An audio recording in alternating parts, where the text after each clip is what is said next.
Hello everyone, welcome back to Vlogmas. We are doing a chilled out, cozy reading video today because Vlogmas is beginning to be a lot of work.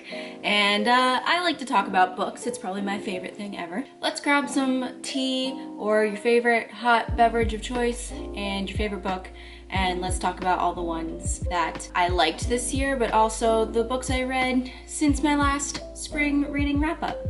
So since my last reading wrap-up in the spring, I kind of hit a reading wall. I mean, I read 30 books in the span of 6 months, and if that doesn't say insanity, I don't know what does.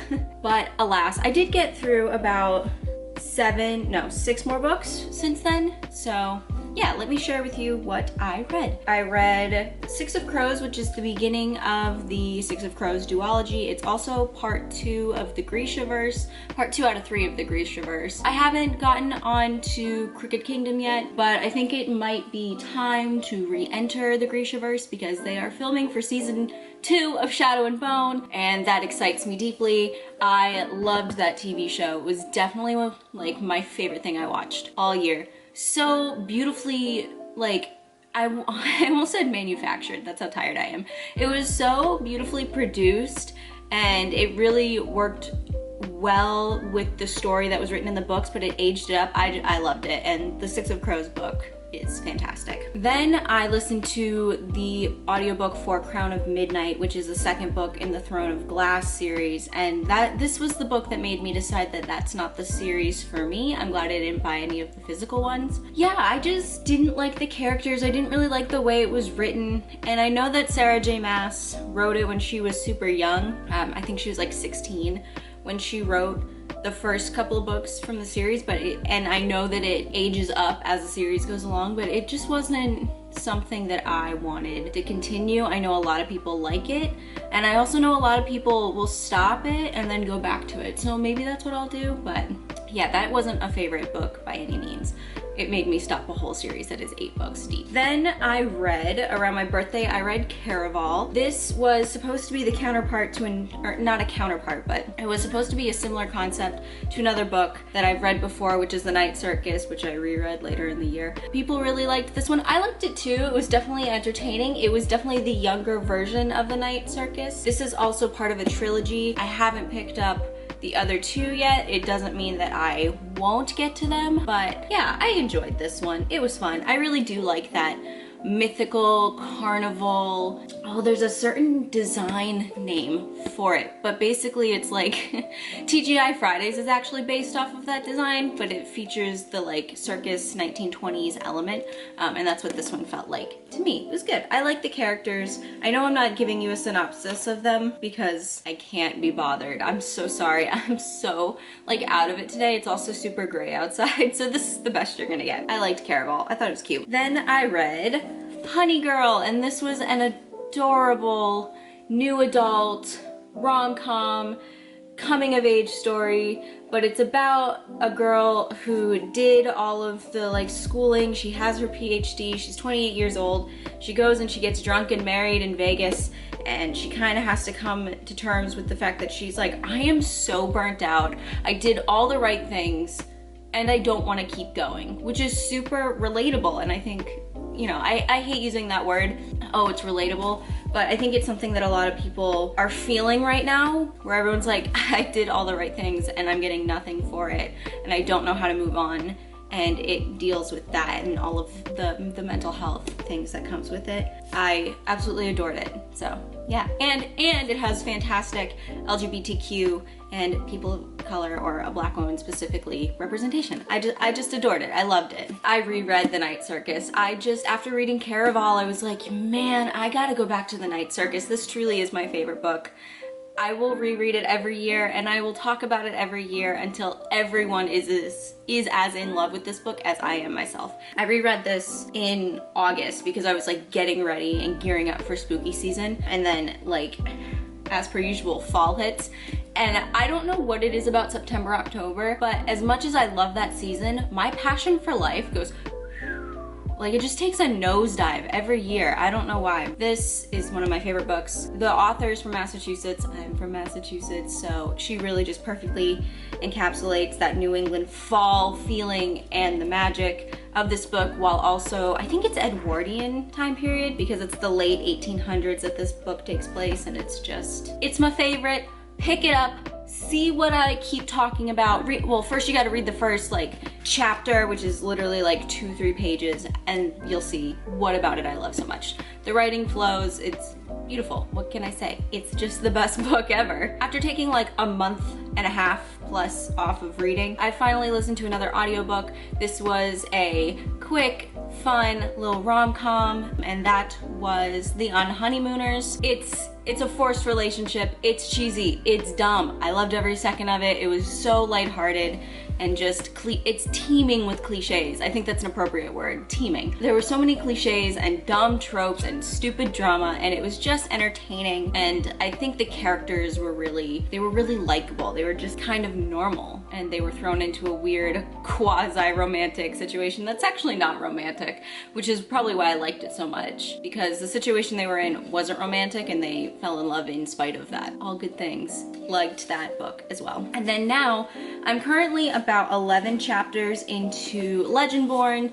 This book has been sitting on my shelf for months. I bought it around my birthday. No, I bought it in like May, and I didn't touch it. I have like 10 books on my shelf that I haven't touched or read that I'm like, I will definitely read by the end of the year. No, you did not, Olivia. You got burnt out. Let me tell you the plot of this book, because I think everyone should pick this up. It is an urban fantasy, which means that it takes place in our real world, but the magic is hidden, which brings me to, so Bree Matthews, who is our main character that we see on the cover here, she goes to the University of North Carolina. She finds a secret society. She suspects that her mother's death wasn't all that it had appeared to be, and she's trying to solve that. I am not super far into it. I am only... Oh no! All around me are familiar faces. Oh, I'm so sad I lost it. No. All right, I'm about 100 pages in, almost exactly. I'm on page 98 for the beginning of chapter 11. This is why we get actual bookmarks and don't use the dust jacket as the bookmark. So things are just starting to ramp up. I am already just starting to feel the pressure, because she's joined up with this kid whose name I can't remember. A kid, Nick, who is part of the secret society, but has vehemently rejected his place in it, and they team up, and I'm starting to get the drama going. So I'm excited to keep going with this. Probably won't really have much time to read it throughout the rest of December, because as I said, Vlogmas is beginning to look a lot like a lot of work, and it's work, and it's good work. Good busy just means that I don't have time to get through everything. Again, all good things. So yes, I'm gonna keep going on with this one. Okay, so that brings me to the 38 books that I read this year. Oh my goodness, that is a lot of books. My goal was 21, I nearly doubled it. So we're in a good place with reading. I think I'm gonna keep my goal at 30 books for the year, for 2022. Because that seems to be a decent amount of books. And I hope to read more nonfiction. With that, let me share with you a few of the books that I thought were worth reading and that I want to talk more about. So the first book that I really enjoyed this year was The Hazelwood by Melissa Albert. This book was recommended to me by my coworker Kate, and she knows I like dark fantasies, so she was like, oh, I think you'll really like this one. This is a nice YA quick read, and I really did enjoy it. It follows our main character, Alice Prosper Pine, who her and her mother have spent their life on the road because weird things happen to them wherever they go, and whenever something weird happens, they gotta move. And her mom is very vehemently opposed to seeing Alice's grandmother, so her mother's mother, because she is the author of the acclaimed Hinterland novels, and those are dark, scary, very graphic and violent fantasy books. Alice's mother doesn't want her anywhere near that. It's not until is it her mother or her grandmother passes away that, oh no, her mother is stolen away, that she goes and sees her grandmother and figures out some things about herself that she didn't know were possible. I really enjoyed this. This one really got me excited to read more books, and I read this in February. We're not doing these in order that I read them. I just want to talk about them. So the next book/books, this is a duology, is the, if I can get these the correct way, the Fable duology. If you like Pirates of the Caribbean, you're gonna like this story. It's so good. I enjoyed it thoroughly. But also I've been on like this weird sea shanty kick, as have most people that are on the internet. It's just good. It's just fun. If you like Pirates of the Caribbean, you're gonna enjoy Fable and Namesake. They're two different books. But look at how freaky, I've said it 1,000 times probably. The covers, like they're gorgeous and I'm obsessed. And I would probably, you know what? I might just reread them at some point because I really enjoyed it. And I need a good adventure book that's not like super serious. Like it's not like a life and death at stake kind of book. They're just fun, which is what we need more of in the world. This next book though is not fun. It's actually heartbreaking and fantastic. Song of Achilles. Like, I was also on a weird Greek mythology kick, which tied into like legends, which is probably why I liked Fable and Namesake. This, however, based on the story of Achilles and his partner Patroclus and their love story and the what is it called? The Battle of Troy? The Siege of Troy in ancient Greece. Just read it and you can text me or leave a comment telling me how it broke your heart, because it broke mine. Like, at first when I picked it up, I was like, I'm probably not gonna cry at this book. No, that last page got me. Fantastic. Highly recommend. 10 out of 10. Shout out to the Shadow and Bone trilogy. If you like the TV show, you should pick up the books just to see how different they are from the TV show. But I think they're really good coming of age story. I would definitely recommend this to a younger crowd, but that doesn't mean that adults can't enjoy it too. It's a lot like, I would describe it if Harry Potter, well, it's like Harry Potter in the fact that there's a chosen one. They go to this special school with for people with special powers, but I would say it has much more to do with, well, Harry Potter has to do with government corruption. I don't know, just pick them up, they're fun. And if you don't want to read them, watch the TV show on Netflix,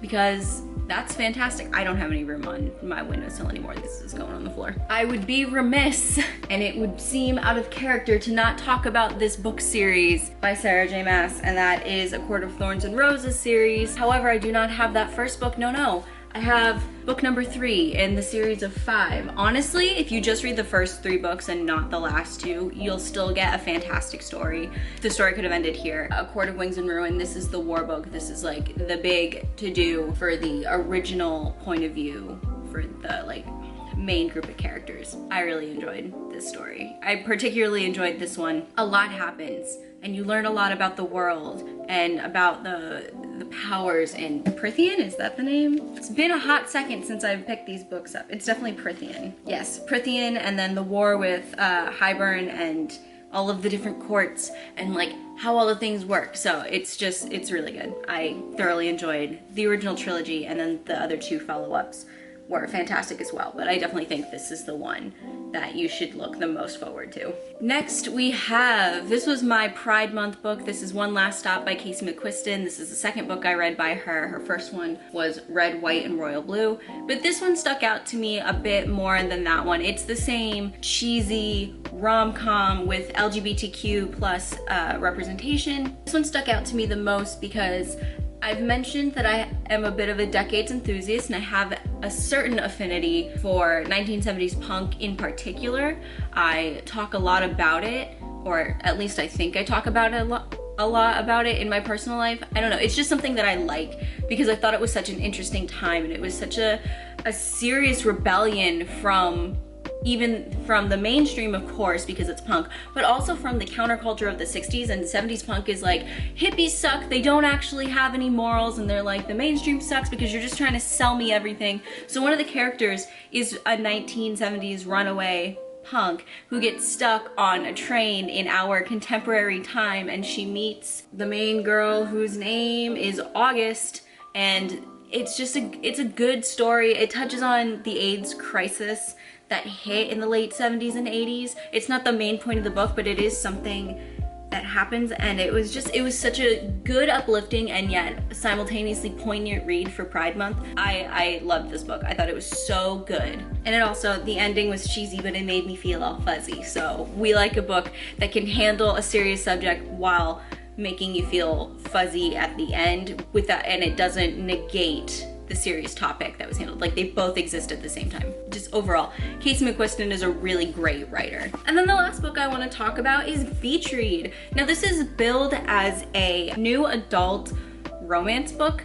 I think this is literary fiction, if you ask me, because while it has romance in it, it's definitely geared more towards life experience and talks more about life experience. There's a lot of good, like, moral discussion topics. I don't want to say that it has like a morality and a lesson to be learned throughout it. I think that it makes you think, and it deals with life and death and choices and all of that. So yeah, and I will tell you the plot before you're like, wow, that seems heavy. I promise you. It has the same, like, handles serious topics while making you feel warm and fuzzy as this book. It's just straight, if you care about that at all. So let me tell you the plot of Beach Read now that I've described all of that for you. It is Augustus Everett and January Andrews. They are both writers. January writes romance. Augustus Everett writes literary fiction, which makes sense because it's the two genres that I think this book is. And they make a bet with each other that's like, I bet you can't write in my genre, and they square off to write books in their opposite genre, and they learn a lot, and I really liked it. It's also cheesy and makes you feel warm and fuzzy because it is a romance. They do fall in love. Spoilers, but it's not a spoiler because you know what's gonna happen. But yeah, there's circumstances surrounding what leads them to be at the same place at the same time. It's really interesting. I don't know, I like romance, but this felt more realistic to me. There is no magic. It's just good. And it is a really good beach read. However, I would argue that it's a really good anytime read. There's also, I know a lot of people like true crime. There's a bit of true crime in here because they go to a cult. They go to the location of a once famous cult. So, highly recommend. And that is my thoughts on all of the books I read this year. Reading has been something that I've gotten into more as an adult. I've always been a reader, but as an adult, it's a really good way to just like turn off my brain. Like, I read for entertainment, but it's not inundated with ads. It's not some dumb Hollywood movie that has been produced to the nth degree, right? With like a million cooks in the kitchen, we gotta please the studios. No, it's one person writing a story. There's no ads, there's no social media. It's not really like a lot of information that your brain has to process. It's just read this one story. So I find it super therapeutic. When I read a lot, it's not necessarily a bad thing. That's my healthy coping mechanism with whatever weirdness is going on in my life. It makes me feel better and it makes my brain feel good. So that's the whole point. So yeah, shoehorn in the fact that I am fundraising for NAMI. That fundraiser is still going on. I will put the amount that I have raised here by the time this video goes up because I'm filming out of order. But yes, the link is in the description for that. If you are unable to donate for whatever reason, totally fine. Just share the link and that means so much to me. But also, I did some math for you guys. If all 86 subscribers of mine just donated $12, we would hit our goal. Thank you so much for watching. I appreciate you, I love you. I hope you have a very, very happy holiday. Please tell me your favorite book that you've read this year in the comments down below. Maybe I'll find a suggestion. And I will see you guys tomorrow. Bye!